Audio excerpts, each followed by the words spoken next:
আমার মা 2 দিন আগে মারা গেছে। তারপরে তার 2 দিন পরে আমার বাবাকে পুলিশে ধরে নিয়ে যায়। গত 1 মাস আগে জন্ম নেয় 13 বছরের শিশু সাজ্জাদ মোল্লার যমজ বোন। এর 1 সপ্তাহ পরে তার মায়ের মৃত্যু হয়। গত সপ্তাহে রাজনৈতিক মামলায় কারাবন্দী হন দিনমজুর বাবা জামাল মিয়া। এমন অবস্থায় দুগ্ধপোষ্য 2 বোন সহ 3 বোনকে নিয়ে খেয়ে না খেয়ে মানবেতর দিন পার করছে সাজ্জাদ গোপালগঞ্জের কোটালীপাড়ার চিত্রাপাড়ার গ্রামের জামাল মিয়ার বড় ছেলে ও স্থানীয় MM খান উচ্চ বিদ্যালয়ের 7ম শ্রেণীর ছাত্র। খোঁজ নিয়ে জানা গেছে জামাল মিয়া পেশায় একজন দিনমজুর। গত 1 মাস আগে জামাল মিয়ার স্ত্রী সাথী বেগম একসাথে 2 কন্যা সন্তানের জন্ম দেন।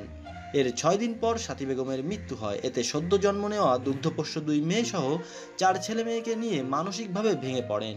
ঘরে অসুস্থ মা ও 4 শিশু সন্তানের লালন পালন করে দিন কাটছিল দিনমজুর জামাল মিয়ার। এ অবস্থায় গত শুক্রবার 8 নভেম্বর দিনগত রাতে কোটালীপাড়া থানা পুলিশ জামাল মিয়াকে বাড়ি থেকে ধরে থানায় নিয়ে যায়। এরপর তাকে গোপালগঞ্জ সদর থানায় হস্তান্তর করা হয়। পরদিন শনিবার ও 9 নভেম্বর গোপালগঞ্জ সদর থানা পুলিশ জামাল মিয়াকে স্বেচ্ছাসেবক দলের কেন্দ্রীয় কমিটির ক্রিয়া সম্পাদক শওকত আলী দিদার হত্যা মামলায় সন্দেহভাজন হিসেবে গ্রেপ্তার দেখিয়ে কারাগারে পাঠায়।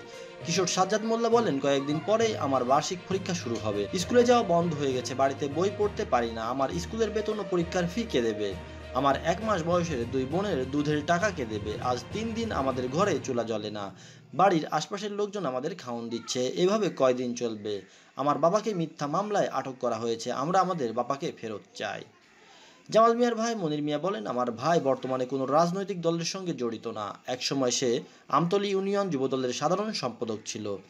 পুলিশ কী কারণে আমার ভাইকে ধরে নিয়ে হত্যা মামলায় গ্রেপ্তার দেখিয়ে জেলে পাঠিয়েছে তা আমাদের জানা নেই। তিনি আরও বলেন, আমার ভাইয়ের প্রথম সন্তান সাজ্জাদ মিয়া MM খান উচ্চ বিদ্যালয়ের 7ম শ্রেণীতে পড়ে। দ্বিতীয় সন্তান ফারিয়া চিত্রাপাড়া সরকারি প্রাথমিক বিদ্যালয়ের 1ম শ্রেণীর ছাত্রী।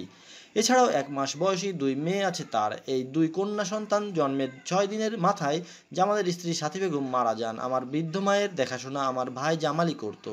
এখন জামালের 4 শিশু সন্তান ও বৃদ্ধা মায়ের দেখাশোনা করার কেউ নেই। দ্রুত সময়ের মধ্যে আমি আমার ভাইয়ের মুক্তি চাই।